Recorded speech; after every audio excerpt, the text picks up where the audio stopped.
이 오늘 본문 말씀의 배경이 되는 이 빌립보서는 사도 바울이 로마의 옥에 갇혀 있을 때에 이 빌립보에 있는 성도들에게 보낸 편지입니다.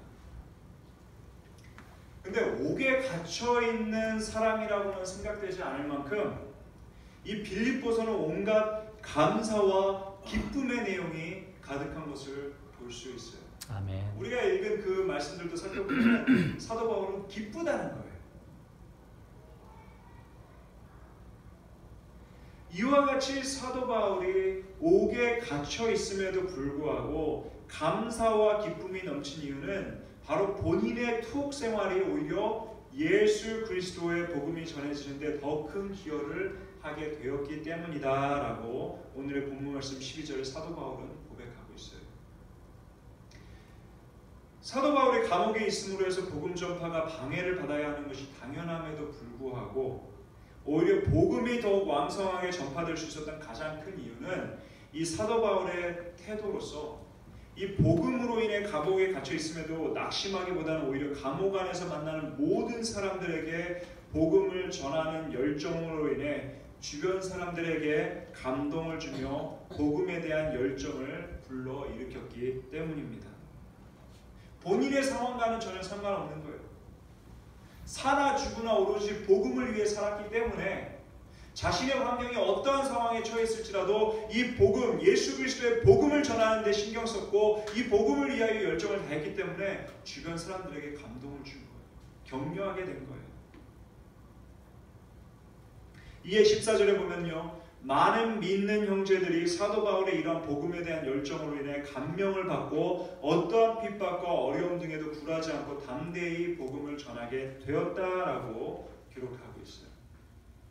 그런데요, 15절을 보면은 매우 재미난 것을 볼 수가 있습니다. 사도 바울로 인해 복음 전파에 열심을 갖게 된 이들의 동기가 사도 바울에 대한 존경심과 같이 좋은 것도 있는 반면에 한편으론 사도 바울에 대한 투기와 분쟁으로 인해 복음 전파에 더욱더 열심을 내는 경우도 있었다는 거예요. 16절에 보면 사도 바울을 사랑하는 사람들에 대한 설명이 나옵니다. 이들은 사도 바울이 감옥에 갇혀 활발하게 전도 활동을 하지 못하는 기간 동안 동역자인 사도 바울에게 협력하는 의미에서 더욱 열심히 복음을 전파했어요. 이들은 사도 바울을 동역자로 여기며 존경하며 따랐습니다. 반면에 17절을 보면요, 사도 바울의 영향력이 커지는 것을 시기하여 인간적인 경쟁심을 가지고 복음을 전하는 자들도 있었다는 것입니다. 이와 같이 다른 목적과 다른 생각, 다른 동기의 두 부류의 집단이 있었어요. 하지만 중요한 것은 어떠한 다름과 다른 방법이 있었든 간에 전파되는 것이 예수 그리스도라면은 얼마든지 기뻐할 일이라고 사도 바울은 말하고 있는 거예요. 왜냐하면 21절에 뭐라고 얘기하고 있습니까? 내게 사는 것이 그리스도니 죽는 것도 유익함이라. 여러분, 우리 모든 그리스도인들에게 있어서는 우리가 사나 죽으나 예수 그리스도의 복음이 전파되는 것, 예수 그리스도 외에는 여러분 중요한 것이 없기 때문에 그러는 거예요. 아멘. 이런 사도 바울의 삶의 목적과 이 다름들에 대한 관점과 이해는요, 이 오늘날을 살아가는 그리스도인들인 우리들에게도 매우 중요한 가르침을 주고 있어요. 로마 가톨릭으로부터 500년 전에 우리 종교개혁을 해서 개신교가 나오게 됩니다. 그래서 우리 아마 지난달에 이 종교개혁에 대한 말씀을 들었을 거예요. 우리가. 그리고 나서 이 500년이 흐르는 동안에 이 개신교는요, 크게 세 부류의 신학사상으로 나눠지게 돼요. 무엇보다 칼빈과 같이 종교개혁자들의 신학사상을 담은 개혁주의 신학사상이 있어요. 개혁주의 신학은 종교개혁 이전의 초대교회의 신학의 역사성을 계승하는 전통적인 신학사상으로 이제 장로교회나 아니면 미국의 리폼 처치가 바로 대표적인 이 개혁주의 신학의 교단입니다. 그리고 그 교회들이에요. 또 다른 신학사상으로는 이 개혁주의 신학에 반발해서 1610년에 네덜란드 신학자 알미니우스로부터 시작되는 알미니안 신학 사상이 있습니다.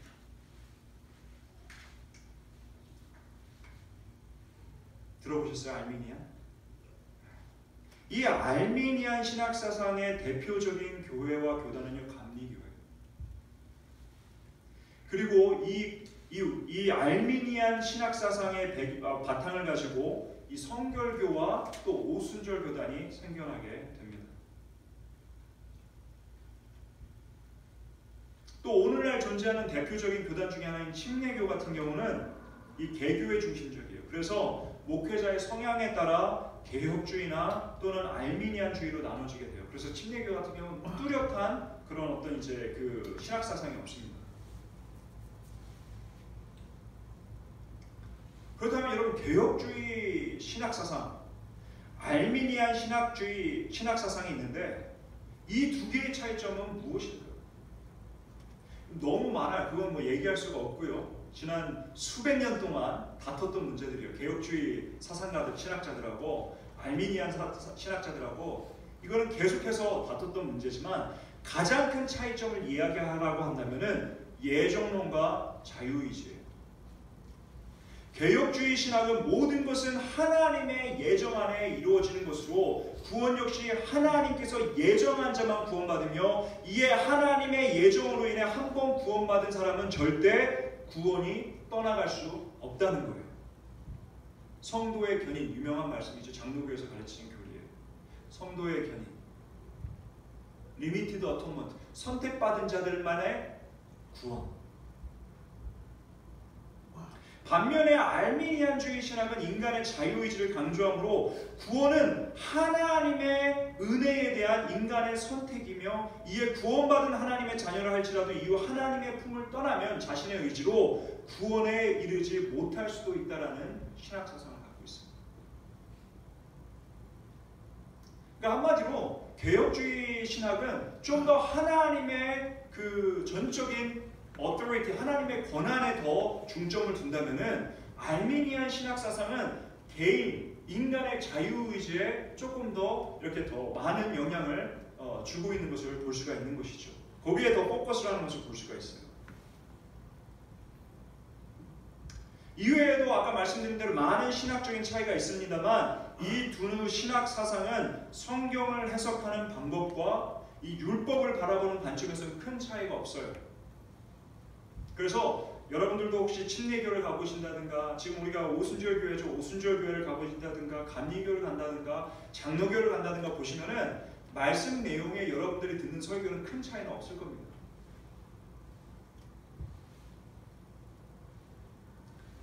우리 교회가 속해 있는 이 오순절 교단, 저희 교회는 펜테코스탈 어셈블리스 오브 캐나다에 소속되어 있는 교회죠. 오순절 교단, 저희 교회가 소속되어 있는 이 오순절 교단은 알미니안주의 신학 사상을 기본 바탕으로 하고 있어요.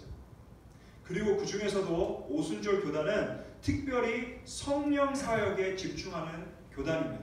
그래서 타 교단들에 비해 성령론에 대해 독보적인 신학을 발전해 나가고 있어요. 이게 오순절 교단의 특징이에요. 이러한 두 가지 신학 사상 이외에 19세기에 들어서 영국의 성공회에 대한 반발로 세대주의 신학 사상이 등장을 하게 됩니다. 19세기 들어서 생겨나게 돼요. 이 기존 두 가지의 신학 사상과의 다른 점은 성경을 해석하는 방법에 있어요. 기존 신학은요, 알미니안주의나 개혁신학은 성경을 성경으로만 해석한다면은 세대주의 신학은 성경을 문자적으로 해석하는 경향이 있어요. 대표적인 예가 이스라엘에 대한 관점입니다.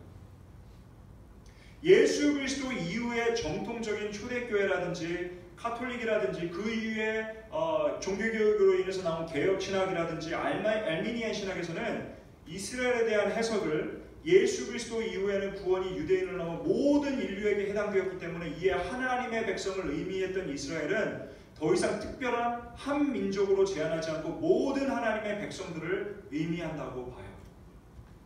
이게 그동안 있었던 신학 사상의 성경에 대한 이 이스라엘에 대해서 보는 관점이에요.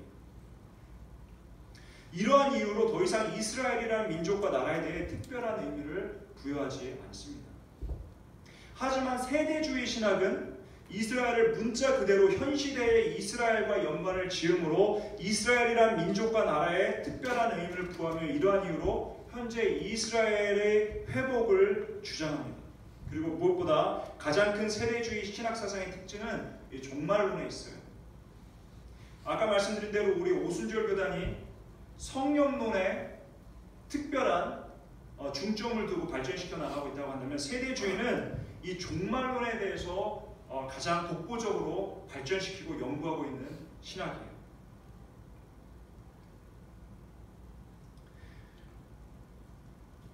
하지만 이 아까 말씀드린 대로 세대주의 신학 사상의 어떠한 이제 성경을 바라보는 관점, 문자를 그대로 해석하려고 하는 성향과 그리고 이제 그런 성향으로 인해서 종말 때에 일어날 징조들을 이렇게 예측하려고 하다 보니까 많은 부작용들도 있습니다.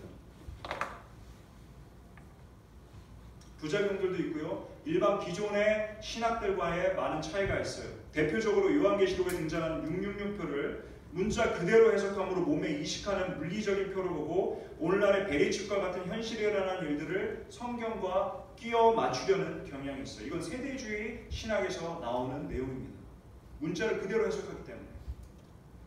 반면에 기존의 두 신학적인 사상을 바탕으로 하는 장로교, 감리교, 침례교, 성결교, 오순절교단 등의 공식적인 입장은 이 악마의 표가 성경 여러 곳에 기록된 하나님의 백성들에게 주는 성령의 인치심과 같은 맥락 가운데 있음을 보고 물리적인 표가 아니라 사단의 백성으로 규정하는 영적인 표라고 해석하고 있습니다. 이런 관점의 차이가 생기게 되는 거예요. 성경을 바라보는 관점의 차이에 따라서. 이러한 세대주의 신학은요, 특별히 교단을 넘어 한국에 있는 많은 교회들의 영향을 받게 되었어요. 1980년대라든지 1990년대에 들어서 이 세대주의 사상 신학이 한국 교회에 아주 깊숙이 영향을 미치게 됩니다. 그러다 보니까 교단을 넘어서 많은 한인 교회들이 이러한 세대주의 사상에 물들게 돼요. 영향을 받게 됩니다. 그러다 보니까 특별히 이 북미에서 보면 한인 분들이 모이시는 한인 교회에서 이 세대주의 신학 관련된 그런 것들이 많이 일어나는 것을 볼 수가 있고요.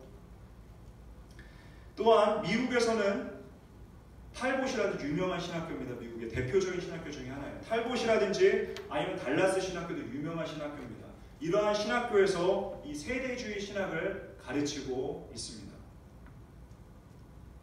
캐나다에서는요, 이 미국과 한국에 비해 그 영향력이 매우 미비하다고 볼 수가 있어요. 캐나다에서.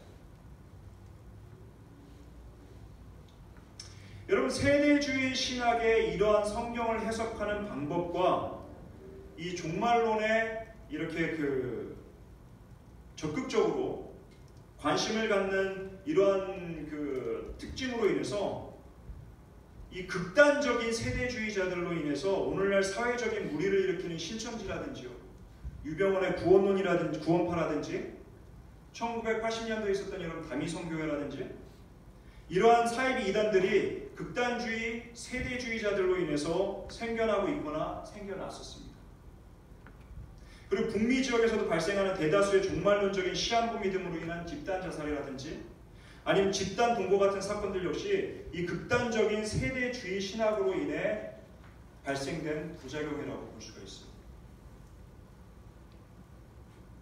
그렇다면 여러분, 세대주의 신학이 무조건 잘못된 것인가? 그렇지 않다는 거예요. 다른 신학 사상과는 달리 독보적인 종말론에 대한 연구로 마지막 때에 일어나는 일들 그리고 오늘날에 일어나는 일들에 대해 경각심을 주는 순 기능도 있어요.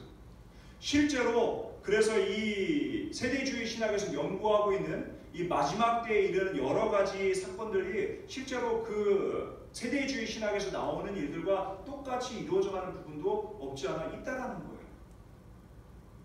그렇기 때문에 여러분, 이와 같이 제가 말씀드린 극단적인 세대주의자들로 인한 많은 부작용이 있었음에도 불구하고요, 온건한 세대주의 신학을 여러분 이단으로 규정하지는 않아요. 절대로.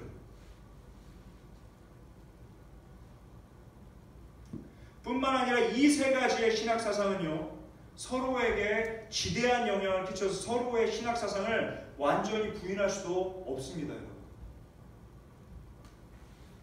대부분의 많은 기존 교회들과 교단들에서 동의하는 여러분 전천년설과 휴거 등이 있어요.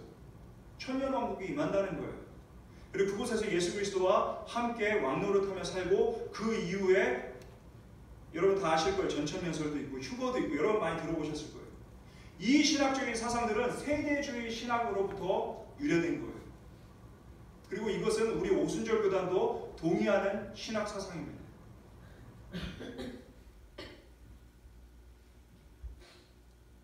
저 역시 제 스스로의 신학 사상을 이야기한다면은 어쩌면 정확하게 나도 모르겠어요. 하지만 어쩌면은 개혁주의가 한 50% 있을 수도 있고요. 제가 장로교에서 자라났기 때문에 장로교에서 오랫동안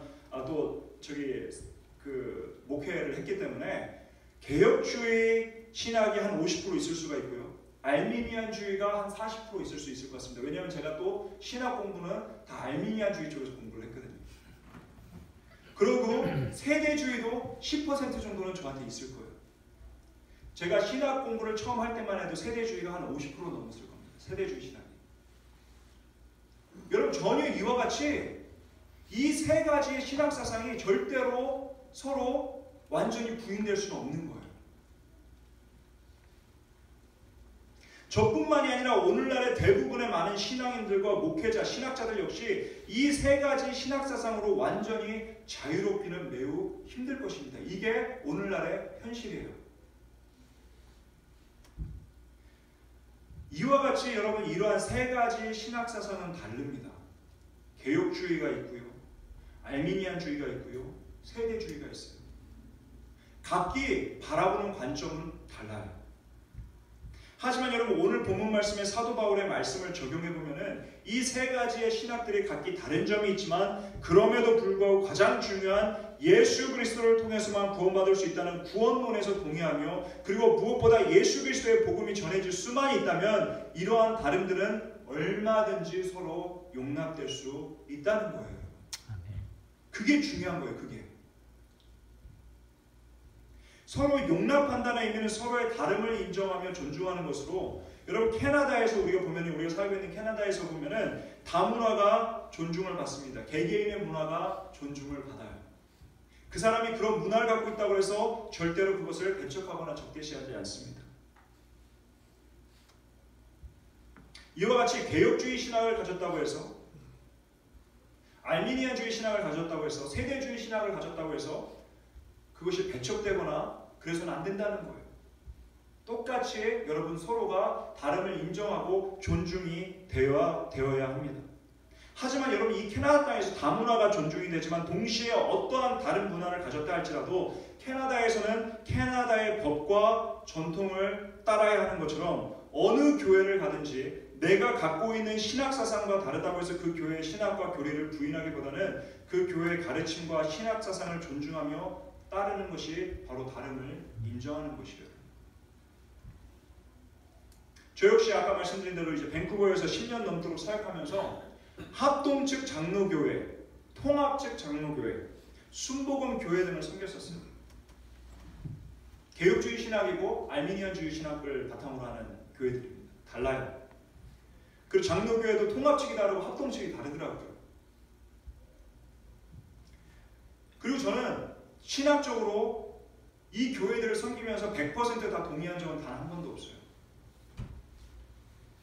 그럼에도 불구하고 이 교회들의 신학 사상이 정통적인 기독교 신앙에서 크게 위배되는 것이 없기 때문에 예수 그리스도를 믿으면 구원받는다는 그 구원의 진리, 그 진리만큼은 변하지 않는 동일한 관점에 있기 때문에 한 교회를 섬기게 되면 나의 신학 사상과는 다르더라도 그 교회의 신학 사상과 교리를 존중하며 그 교리를 배우려고 노력하고 이러한 신학적인 테두리 안에서 성도들을 교육하며 말씀을 전하는 거예요. 이러한 태도가 다름을 존중하며 인정하는 것입니다.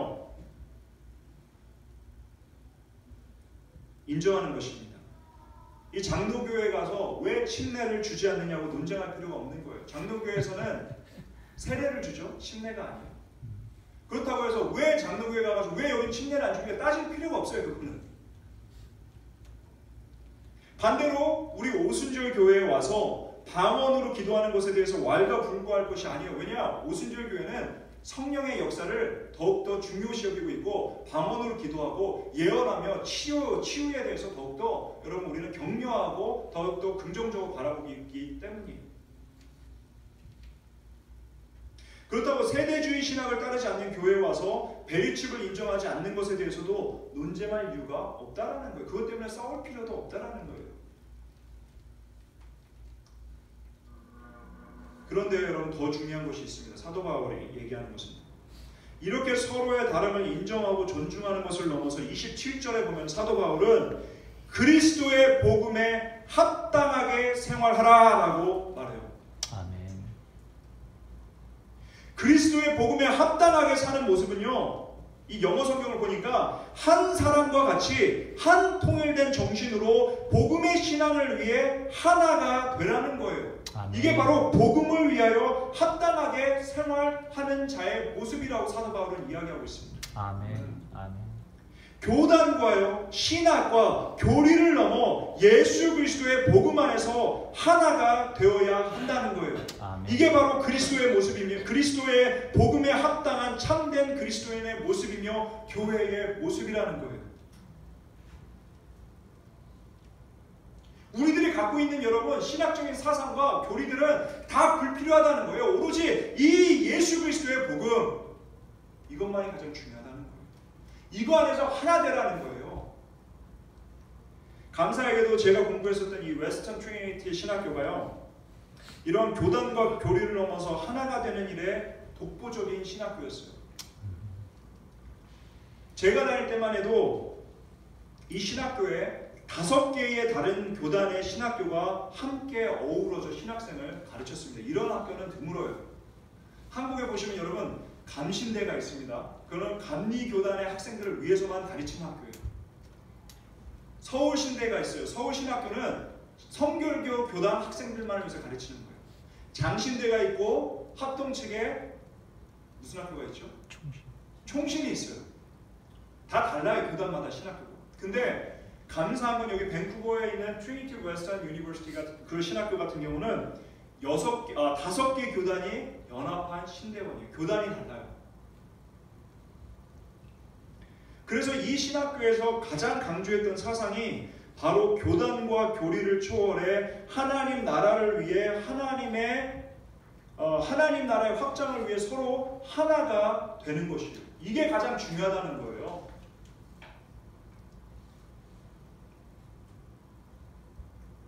하나님 나라라는 관점에서 보면은 교단이 다르고 신학이 다르더라도 하나가 될 수 있으며 이 하나를 위해서 노력해야 된다는 거예요. 그럴 때 하나님 나라가 확장될 수 있다라는 거예요. 아멘.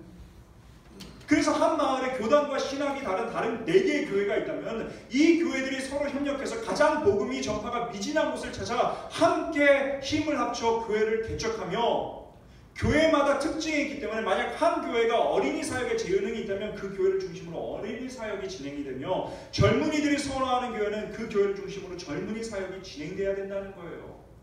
교회들이 교단과 신학을 넘어 서로 하나가 되고 함께 하나님 나라를 위해서 일해야 된다는 거예요. 내 교회, 네 교회를 떠나 경쟁하지 않고 하나님 나라 안에서 하나 되는 이러한 모습이 예수 그리스도의 복음 안에서 하나 되는 진정한 그리스도인과 교회의 모습이라는 거예요, 여러분. 아멘. 교회는요, 여러분, 비즈니스가 아니에요.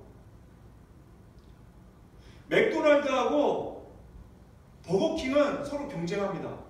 비즈니스니까. 근데 여러분, 같은 비즈니스라 하더라도요, 맥도날드가 여기 나라이모에 많이 있지 않습니까? 햄버거 가게가 서로 경쟁하지 않아요. 같은 회사니까. 우리 기독교는요, 비즈니스가 아니에요. 그것뿐만이 아니라 하나님 나라라는 예수 그리스도의 구원, 복음이라는 그 안에서 하나 되는 하나님 나라에 속한 한 민족이며 한 국가이며 하나의 정신을 바라보며 하나의 목적을 갖고 살아가는 하나의 우리는 한 시민이라는 거예요, 여러분. 아멘. 가족이라는 거예요.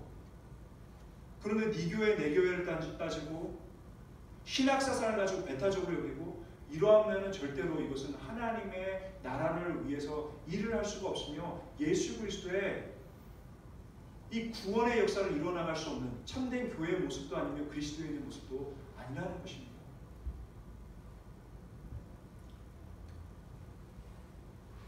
그렇다면 어떻게 이렇게 교단과 교리를 넘어서 하나가 될 수 있습니까?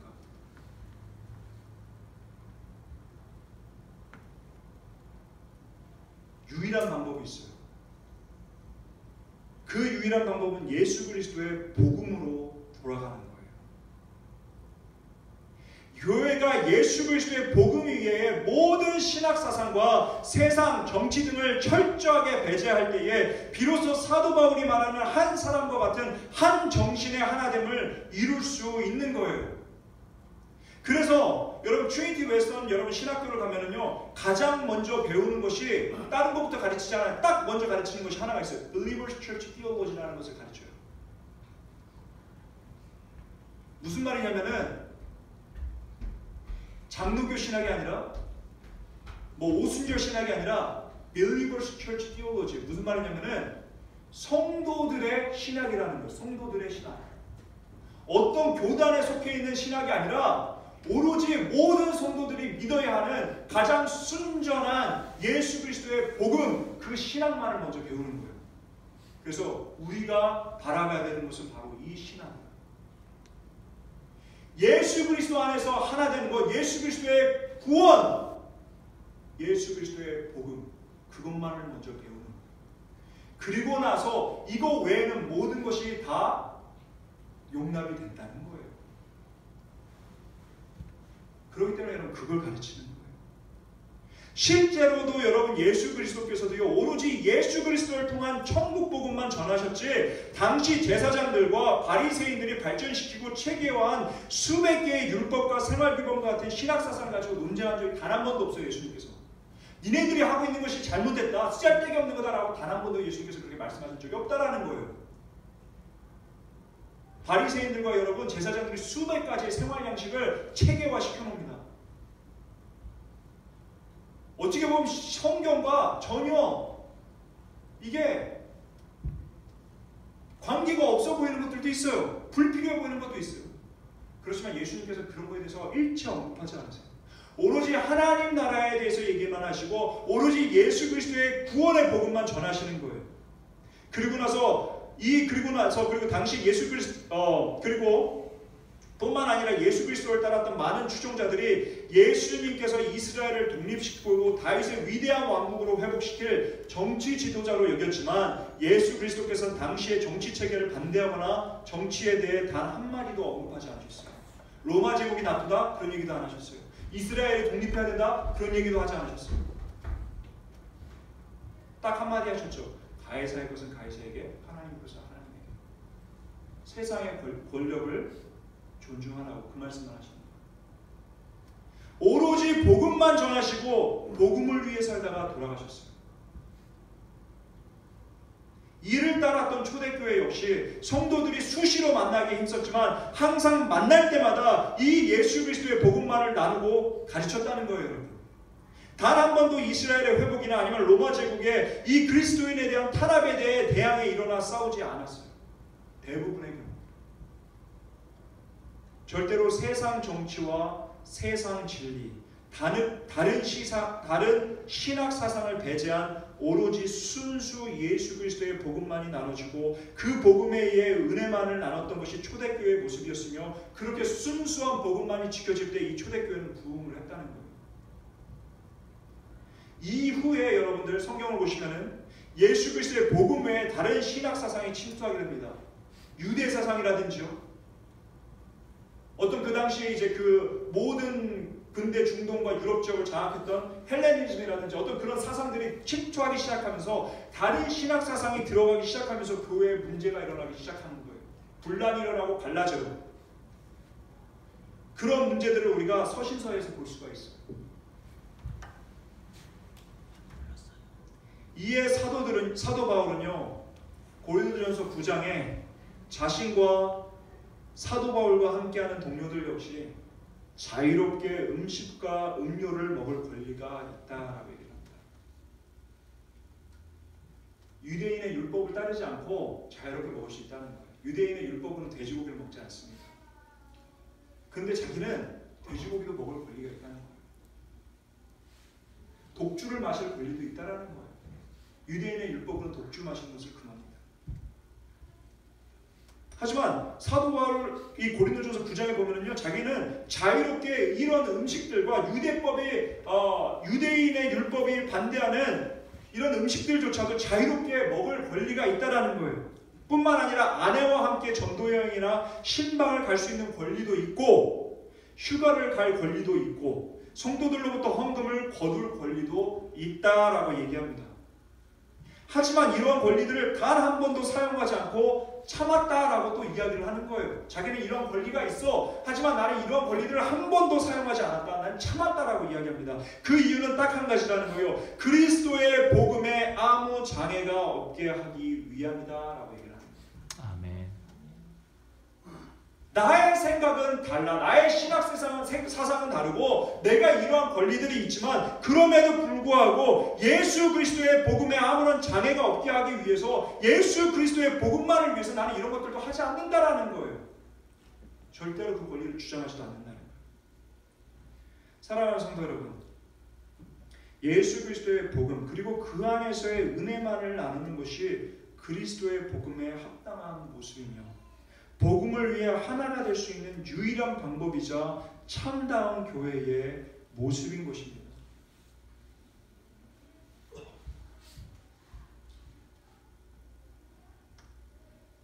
여러분, 한국 교회가 오랫동안 중국 선교에 열심을 냈었습니다. 지금은 그 선교가 많이 줄어들었는데요. 중국에 대한 선교가 지금은. 그런데 중국 선교지에서 많은 분란과 갈등이 일어납니다. 그 갈등과 분란의 이유가 뭐였냐면은 개혁주의 신학 사상을 가진 교회들이 목회자들이 가서 복음을 전합니다. 거기까지는 좋아요. 그런데 개혁주의 신학만 올바르다고 가르치고 다른 신학, 알미니안 신학이라든지 세대주의 신학은 모두 다 배타적으로 가르치는 거예요. 하나가 되지 못하는 거예요. 복음 외에는 다 불필요한 것임에도 불구하고 그 개혁주의 신학만을 강조하다 보니까 이 중국에서 복음을 전하는데 문제가 생겨가지고 그래서 엄청난 이런 갈등이 일어난 적이 있어요. 그래서 중국 교회에서 뭐라고 얘기를 했냐면 더 이상 그런 목회자들을 보내지 마십시오. 대신에 오로지 올바른 신학을 가르칠 수 있는, 오로지 예수 그리스도의 복음의 신학만을 가르칠 수 있는 신학자를 보내주십시오라고 바뀌게 되는 겁니다.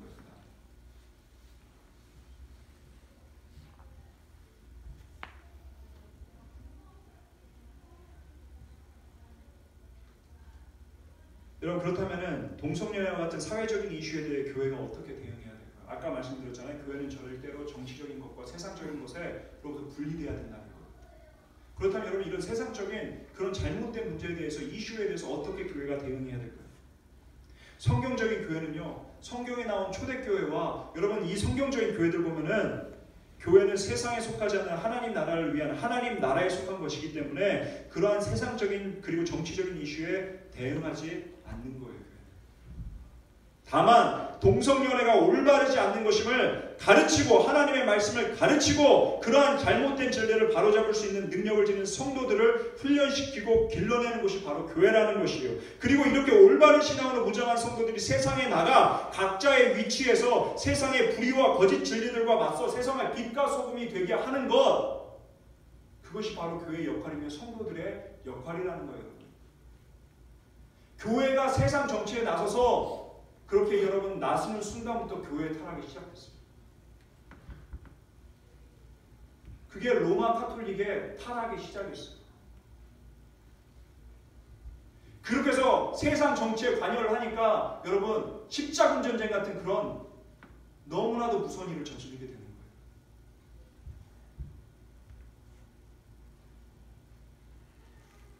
저희 오순절 교단 같은 경우도 세상과 교회와의 절대적인 분립을 주장합니다. 교회는 세상에 속한 것이 아니에요. 하나님 나라에 속한 것입니다. 우리는 하나님 나라의 말씀을 전하는 곳이에요. 그렇기 때문에 세상에 아무리 동성연애가 질기다고 가르치더라도 우리는 세상과 아무런 관련이 없이 하나님 말씀만 오롯이 가르치고 동성연애는 나쁘다라고 우리는 가르치는 거예요. 우리는 세상과 관련이 없는 곳이기 때문에. 그리고 나가서 맞서 싸우는 것은 성도들이 나가서 세상의 빛과 소금이 돼서 그것과 맞서 싸워야 하는 것이죠. 여러분 말씀을 맺겠습니다. 여러분 고린도전서 1장 12절을 보면요, 이 예수 그리스도의 복음만을 나누고 가르쳤던 초대교회, 아까 말씀드렸죠. 다른 신학 사상이 전혀 침투하지 않았었죠. 오로지 이 예수 그리스도의 구원의 은혜, 이 복음만이 나눠졌었어요, 초대교회. 그래서 막 부흥을 합니다. 그런데 시간이 지나감에 따라 바울파, 아볼로파, 그리고 베드로파 등과 같은 파벌이 생기기 시작합니다. 고린도전서 1장 10절 보면 나와요.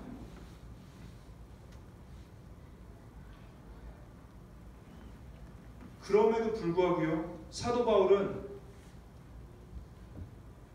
베드로나 아볼로의 그 권위를 존중하고 그 권위를 인정합니다. 절대로 경쟁 상대로 여기지 않아요. 그리고 나서 중요한 진리의 이야기를 합니다. 고린도전서 1장 13절을 보면 나와요. 그것은 누구도 바울의 이름으로 또는 아볼로 또는 베드로의 이름으로 세례를 받은 것이 아니라 예수 그리스도의 이름으로 세례를 받았다는 거예요. 아멘. 예수 그리스도 외에는 베드로도 바울도 아볼로도 십자가에 너희를 위해서 못 박혀 죽지는 않았다는 거예요. 그리스도 외에, 예수 그리스도 외에는 그 어떠한 파벌도 존재하지 않는다라고 이야기하고 있어요, 사도 바울은. 너무나도 중요한 내용이에요. 어떠한 파벌이 생길지라도 사도 바울, 베드로, 아볼로 서로 인정하고 서로 존경하는 사이예요. 절대로 배타적으로 여기지 않았어요. 그리고 이 세 사람이 똑같이 얘기한 것은 우리 모두 다 예수 그리스도 당이라는 거예요. 예수 그리스도 파라는 거예요. 아볼로파, 베드로파, 바울파, 그러면 세상에 존재하지 않는다는 거예요. 그럼 이 세상에는 개혁주의 신앙, 개혁주의 신앙인, 알미니안주의 신앙인, 세대주의 신앙인, 그런 것이 존재할까? 이 말씀에 따르면 절대 그렇지 않다는 거예요. 아멘. 우리는 예수 그리스도의 이름으로 세례를 받았습니다. 예수 그리스도만이 우리를 위해서 십자가에 못 박혀 죽으셨다. 아멘. 여러분들은 어떻습니까? 어떠한 특정한 교회나 교단의 파에 속해 있습니까? 아니면 특정한 신학 사상에 속해 있습니까? 아니면 여러분 예수 그리스도에게 속해 있습니까? 여러분 어떻습니까? 여러분 스스로를 생각할 때 어떤 것 같아요? 예수 그리스도의 복음 외에 여러분들이 특별히 더 주장하는 바가 있습니까? 그리고 여러분 그렇다면 그곳에 속해 있다는 거예요. 제가 지금은 이 오순절 교단에 소속되어 있습니다.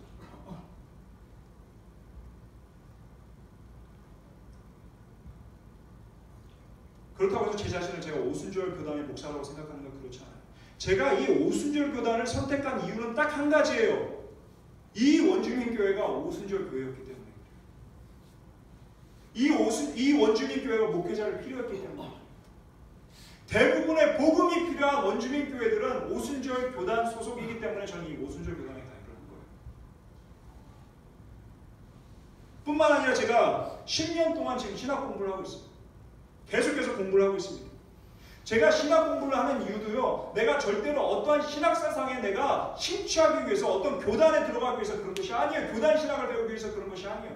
오로지 이 하나님의 말씀을 바로 알기 위해서, 오로지 예수 그리스도의 이 복음만을 조금이라도 더 잘 알기 위해서 이렇게 공부하고 있는 거예요.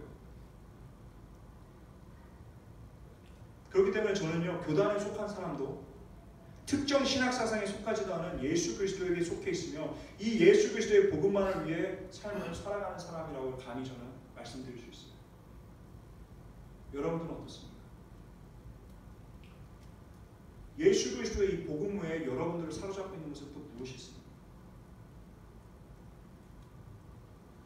특별히 여러분 우리 교회같이 이 원주민 교회는요, 이 복음을 전하기 위해 있는, 그럼 더욱더 예수 그리스도의 순전한 복음만이 지켜져야 되는 줄 믿으시기 바랍니다. 아멘. 이 외에 어떠한 신학 사상이나 정치나 세상적인 이슈는 이곳에 절대 들어와서는 안 됩니다. 오로지 이 예수 그리스도의 구원의 복음, 요한복음 3장 16절에 그 복음, 하나님이 이처럼 세상을 사랑하사 독생자를 주셨으니 이는 저를 믿는 자마다 멸망치 않고 영생을 얻음이라라는 이 말씀, 이 복음 외에는 절대로 여러분 우리가 더하거나 빼서는 안 된다는 거예요. 오로지 이 순수한 신앙이 이곳에 지켜질 때 우리는 하나가 될 수가 있는 거예요. 여러분 그 외의 것을 싸우기 시작하잖아요. 여러분 절대로 우리는 하나가 될 수가 없어요.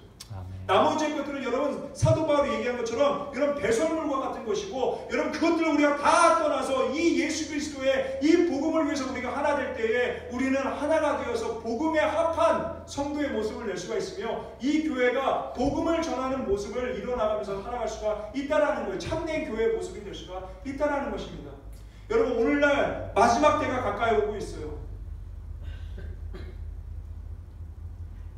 저희 교단에서 그런 얘기를 합니다. 목회자 저기 그 펜션 들어야 된다는 거예요. 당연히 그건 이제 모든 일터라든 직장에서 다 하는 겁니다. 저희 교단에서 당연히 해야 되는 거예요.